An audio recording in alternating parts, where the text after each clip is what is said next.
कई महापुरुषों का कहना है कि अगर तुम किसी चीज को पूरे मन से चाह लो तो पूरी कायनात तुम्हें उसे मिलाने में जुट जाती है, यानी कि तुम उसे हासिल कर सकते हो।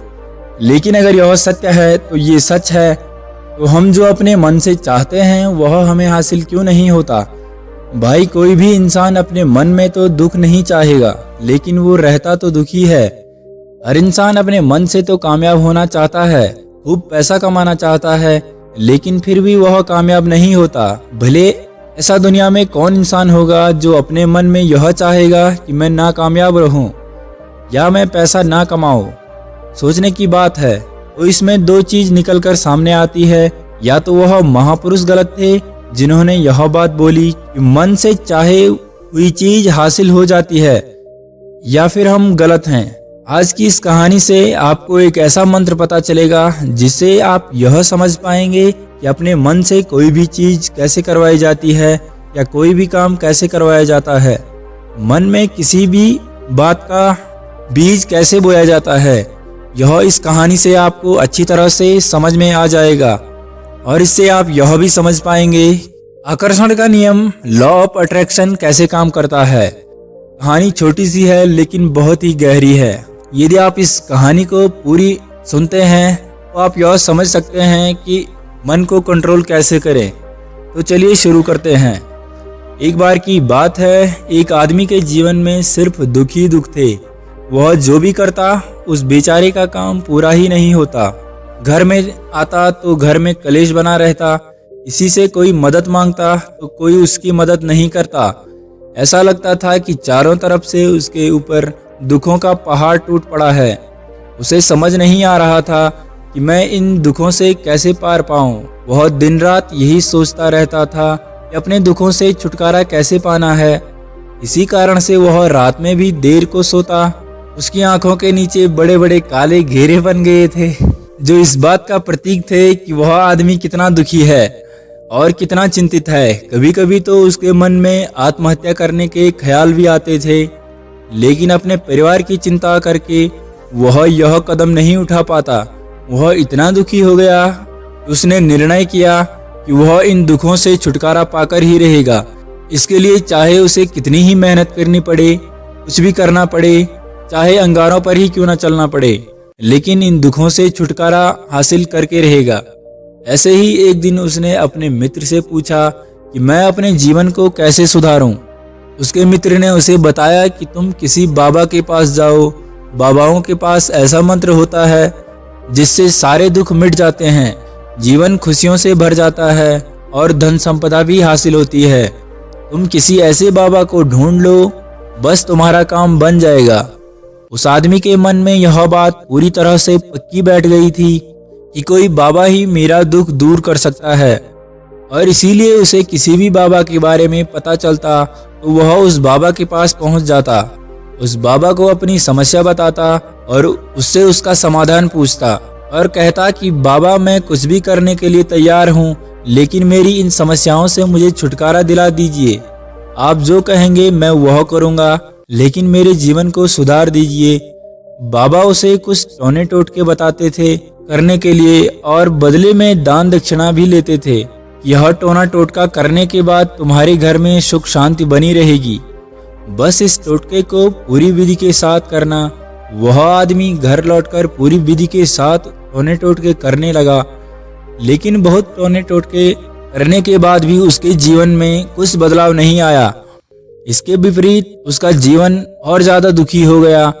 जो भी बाबा उसे टोना टोटका देता था वह बदले में उसे दान दक्षिणा लेता था, जिससे उसका धन भी धीरे धीरे खत्म हो रहा था।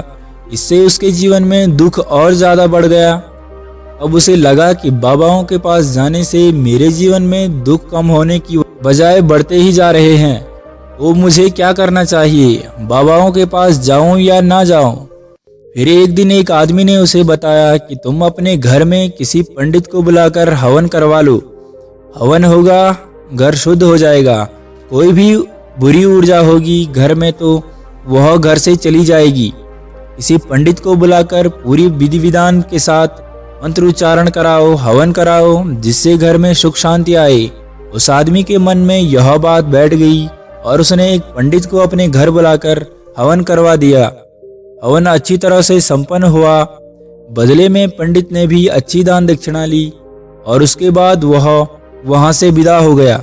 लेकिन कुछ दिनों के बाद उस आदमी को महसूस हुआ कि उसके जीवन में अभी भी कोई बदलाव नहीं आया। अब वह आदमी पूरी तरह से दुखी हो गया और ज़्यादा परेशान हो गया। अब तो उसे लगने लगा था कि मेरे जीवन में से दुख कभी खत्म नहीं होंगे, और यह सोच सोच कर उस आदमी का बुरा हाल हो गया था। फिर एक दिन उसे अपने मित्र से एक ऐसे बाबा के बारे में पता चला जो समाधान बताने के लिए दान दक्षिणा भी नहीं लेता था। उस आदमी को लगा कि यह बाबा दूसरे बाबाओं की तरह नहीं हो सकता, क्योंकि यह तो दान दक्षिणा नहीं लेता, और अगर दान दक्षिणा नहीं लेता तो यह सच में कोई सिद्ध बाबा होगा। यही सोचकर उस बाबा के पास पहुंच जाता है। जब वह आदमी वहां पर पहुंचता है तो वह बाबा ध्यान में बैठे हुए थे। यह देखकर वह आदमी वहीं पर चुपचाप बैठकर ध्यान से बाहर आने का उनका इंतजार करने लगा। थोड़ी देर बाद बाबा ने आंखें खोली तो सामने एक दुखी और परेशान युवक को बैठे देखा। उनकी आंखों के नीचे काले घेरे देखकर ही समझ गया कि यह आदमी अपने जीवन से कितना परेशान है। उसे संबोधित करते हुए बाबा ने पूछा कि बच्चा, क्या करते हो? बाबा के पास क्या लेने आए हो? उस आदमी ने कहा कि बाबा, मैं अपने जीवन से बहुत परेशान हूँ। मैंने इन दुखों को दूर करने के लिए बहुत सारे रास्ते अपनाए, हर वो तरकीब करके देखी जो किसी बाबा ने मुझे बताई, हर वो काम किया जो कोई भी इंसान ने मुझे करने के लिए कहा, लेकिन मेरे जीवन में दुखों में कोई भी कमी नहीं आई। बाबा, इसके विपरीत मेरे जीवन में दुखों में बढ़ोतरी हो गई है। मुझे समझ में नहीं आ रहा है कि मैं क्या करूं। कभी कभी तो मैं आत्महत्या करने की सोचता हूं, लेकिन मैं अपने परिवार की सोचकर मैं यह कदम नहीं उठाता हूं। मैंने आपके बारे में बहुत सुना है बाबा, और मैं बहुत उम्मीद के साथ आपके पास आया हूं। कृपया करके मुझे कोई ऐसा मार्ग बताएं जिससे मुझे अपने दुखों से छुटकारा मिल सके। मैं अपने दुखों से छुटकारा पाने के लिए कुछ भी करने के लिए तैयार हूँ। आप मुझे कोई भी रास्ता बताएं, चाहे वह रास्ता कितना भी कठिन क्यों ना हो, उसको पार करके रहूंगा। बाबा ने महसूस किया कि आदमी तो सच में बहुत परेशान है। बाबा ने उसकी बात सुनकर कहा कि दुखों को दूर करने के लिए मंत्र ऐसे ही नहीं मिलते हैं। मंत्र पाने के लिए कुछ करना पड़ता है। तुम कुछ कर सकते हो।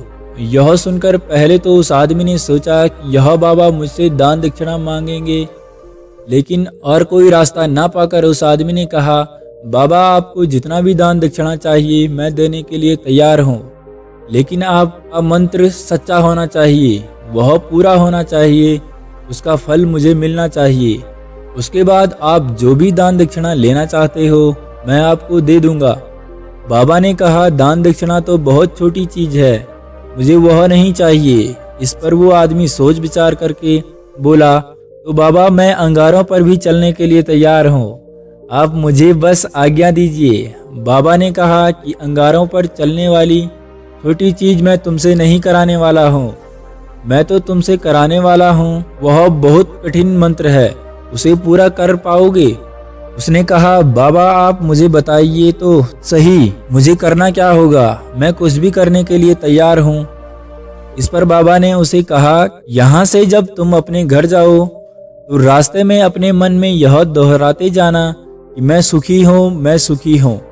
बार बार अपने मन में यही दोहराना, और याद रहे जुबान पर यह नहीं आना चाहिए, यह सिर्फ मन में दोहराना है।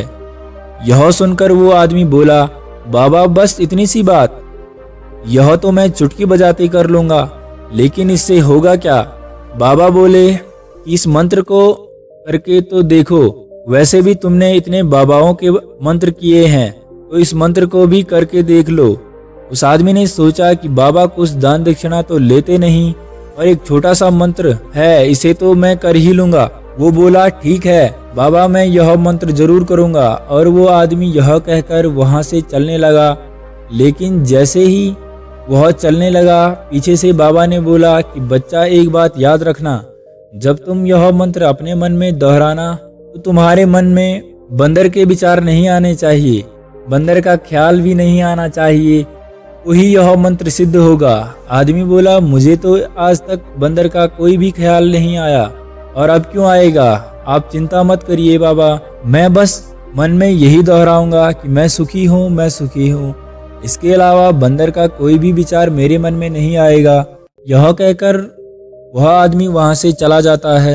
वह अपने मन में मैं सुखी हूँ, मैं सुखी हूँ यह दोहराता हुआ थोड़ी देर ही चला था कि उसके मन में अचानक बंदर का ख्याल आ गया। बंदर का ख्याल एक बार आया और चला भी गया, लेकिन उस आदमी ने सोचा आज तक तो मुझे बंदर का कोई भी विचार नहीं आया, यह आज बंदर का विचार क्यों आ रहा है। और ऐसे करके उसने उस बंदर के विचार को पकड़ लिया और यह भूल गया कि मुझे क्या मंत्र दोहराना है, और वह बंदर के बारे में सोचने लगा।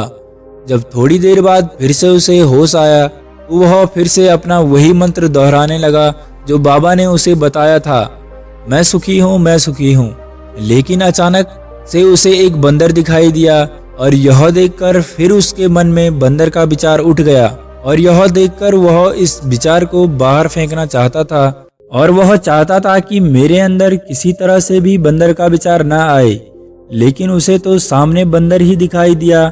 ऐसे ही जद्दोजहद करते करते घर पर पहुंचा, और घर पर पहुंचने के बाद अपनी पत्नी को कहा कि हे बंदरिया, मुझे खाने में बंदर परोस दो। और जब उसे एहसास हुआ कि उसने क्या बोल दिया तो वह अपने बाल नोचने लगा और दीवारों में सर मारने लगा कि आज तक मुझे बंदर का कोई भी विचार नहीं आया, और आज मुझे यह क्या हो गया है कि मुझे हर जगह बंदर ही बंदर नजर आ रहे हैं।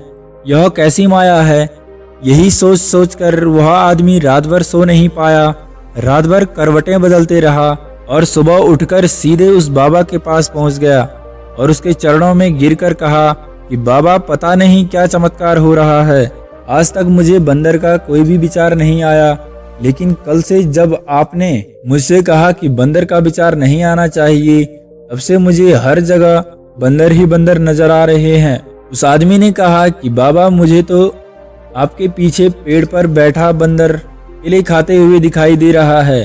यह क्या हो रहा है। बाबा यह सुनकर हंसने लगे और कहने लगे, बच्चा, मन का जाल एक ऐसा जाल है जिससे समझ पाना इतना आसान नहीं है। बंदर तो तुम्हारे रास्ते में पहले भी आते थे। जब तुम मेरे पास आए थे, इन्हीं पेड़ों पर यह बंदर घूम रहे थे, लेकिन अब तुम्हारे ध्यान में एक भी बंदर नहीं था। तब बाबा ने उसे बताया कि बच्चा, हम जिस भी चीज को दूर भगाना चाहते हैं, वही चीज हमारे मन में बहुत गहरे में प्रविष्ट हो जाती है और हमारे अंतर्मन में समा जाती है। असल में हम जिस चीज से छुटकारा पाना चाहते हैं, उससे छुटकारा इसीलिए पाना चाहते हैं कि वह हमारे साथ बहुत गहरे से जुड़ी हुई है, और हम जितना ही उससे छुटकारा पाना चाहते हैं, वह उतनी ही गहरी हमारे मन में बैठी चली जाती है और आखिरकार हमारे अंतर्मन में छा जाती है। ऊपर से तो हम चाहते हैं सुखी होना, मैं सुखी हूँ, मैं सुखी हूँ। हमारे होंठ भी यह बोलते रहते हैं, लेकिन हमारे मन में दुख समाये होते हैं। हमारे विचारों में, हमारे मन में दुख ही दुख दिखाई देते हैं। इसीलिए अपनी जुबान से बार बार यह बोलने से कि मैं सुखी हूँ, मैं सुखी हूँ, हम सुखी नहीं होंगे जब तक यह मंत्र हमारे अंतर्मन में प्रविष्ट नहीं होगा। इस पर आदमी ने पूछा कि बाबा, लेकिन यह मंत्र हमारे अंतर्मन में प्रविष्ट कैसे होगा। यह सुनकर बाबा ने कहा कि बच्चा, अपने दुखों से लड़ना बंद कर दो। जब तक तुम अपने दुखों को दूर करने की सोचते रहोगे, तब तक वो दुख तुमसे चिपके रहेंगे। तब तक वो दुख तुम्हारे अंतर्मन पर अपना राज बनाए बैठे रहेंगे। और जिस दिन तुम उन दुखों के बारे में सोचना ही छोड़ दोगे, उन दुखों से छुटकारा ही नहीं पाना चाहोगे, उसी दिन से तुम्हारी जिंदगी से दुख गायब हो जाएंगे। क्योंकि किसी भी चीज से छुटकारा पाने के लिए हमें उस चीज के बारे में सोचना पड़ता है, और हम जितना ही उस चीज के बारे में सोचते हैं, वह उतनी ही गहरी हमारे मन में प्रविष्ट होती चली जाती है। हम अधिकतर समय दुखों के बारे में ही सोचते हैं। हम यही सोचते हैं कि हमारे जीवन में दुख ही है और हमें इससे छुटकारा पाना है। इसी वजह से बार बार सोचने से वो दुख हमारे अंतर्मन में प्रविष्ट हो जाते हैं और हमें एहसास भी नहीं होता। इसीलिए अगर तुम दुखों से छुटकारा पाना चाहते हो, तो दुखों से छुटकारा पाने के बारे में सोचना छोड़ दो, तुम्हें दुखों से छुटकारा मिल जाएगा। अक्सर आदमी धूम्रपान छोड़ना चाहता है, शराब छोड़ना चाहता है। सुबह अपने आप से वह यह वादा करता है कि मैं कोई भी गलत काम नहीं करूंगा, लेकिन शाम को जब लौटता है तो नशे में चूर होकर लौटता है। ऐसा क्यों होता है? जो हम सोचते हैं वह पूरा ही नहीं कर पाते। असल में हम उस चीज को बहुत ज्यादा तवज्जो दे रहे हैं, उस चीज को बहुत ज्यादा अहमियत दे रहे हैं। जब भी हम उस चीज को छोड़ने के बारे में सोचते हैं तो हम उसकी इम्पोर्टेंसी यानी कि विशेषता और ज्यादा बढ़ा देते हैं। हमारा मन उस चीज के बारे में जितना ज्यादा सोचेगा, शराब या धूम्रपान छोड़ने के बारे में जितना ज्यादा सोचेगा, हमारा मन उतना ही उस चीज के पीछे भागेगा। हमें उस चीज से लड़ना नहीं है, बल्कि बिना सोचे गुजर जाना है। और अगर हम इस मंत्र को समझ लेते हैं तो हम अपने जीवन में जो भी पाना चाहते हैं उसे अपने अंतर्मन में डाल सकते हैं। और एक बार वो लक्ष्य हमारे अंतर्मन में बैठ जाता है तो फिर सफलता पाने में कोई भी समस्या नहीं आती, कोई दिक्कत नहीं आती। तो दोस्तों, कैसी लगी आपको यह कहानी कमेंट बॉक्स में जरूर बताना और इस कहानी को अपने दोस्तों के साथ शेयर करें और हमारे चैनल को सब्सक्राइब जरूर करें। तो मिलते हैं अगली वीडियो में, तब तक अपना ख्याल रखें। नमः बुद्धाय।